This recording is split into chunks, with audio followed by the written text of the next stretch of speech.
మంది చనిపోయారు. వాళ్ళందరూ చేసిన తప్పేంటో తెలుసా? కాశ్మీర్కి వెళ్ళడం, అది కూడా టూరిస్టులలాగా. అసలు మన దేశంలో మనల్ని చంపడానికి వాళ్ళెవరు?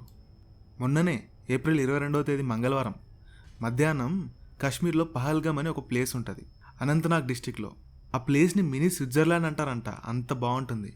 అలాంటి ఒక ప్లేస్లో ఆ ప్లేస్ని చూడ్డానికి వెళ్ళిన 28 మంది టూరిస్టులని చంపేశారు. అందులో ఒకరికి కొత్తగా పెళ్ళయింది. ఆ పెళ్ళి జరిగిన తర్వాత వెళ్ళిన మొదటి విహారయాత్ర చివరిది అవుతుందని ఆమెకు అస్సలు తెలియదు. అందుకే చూడండి, చనిపోయిన ఆయన పక్కన కూర్చొని ఏం చేయాలో తెలియక ఎలా ఉండిపోయిందో.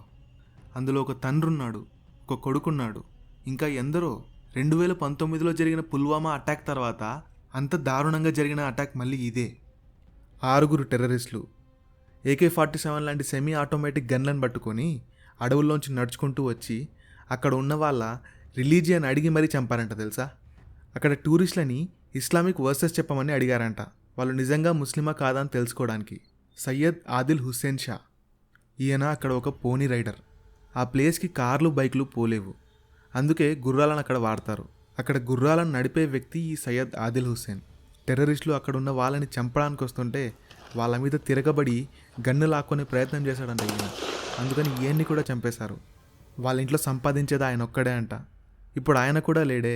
ఇలా ఎంతోమంది అమాయకులు వీళ్ళ చేతుల్లో ప్రతిరోజు బలైపోతూనే ఉన్నారు.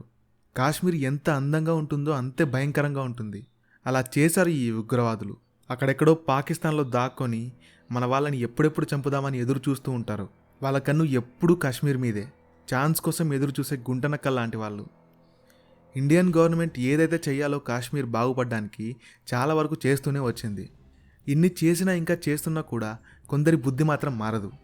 అక్కడెక్కడో పాకిస్తాన్లో కూర్చొని ఫ్రీ కాశ్మీర్, ఇండియా కాశ్మీర్ని ఆక్రమించింది ఇలాంటివి చెప్తే ఓకే, వాళ్ళు పాకిస్తాన్లో కదా అని మనం అనుకోవచ్చు.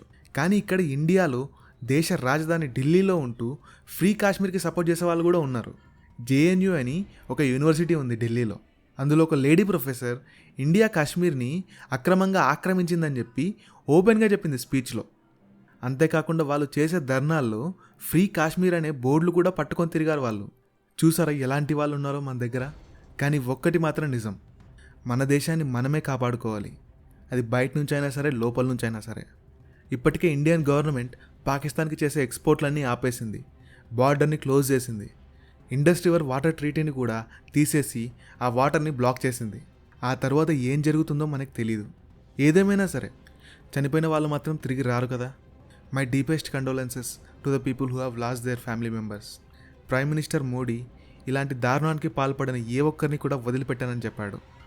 ఇంక తర్వాత ఏం జరుగుతుంది అనే దానికోసం మనం వేచి చూడక తప్పదు. జై హింద్.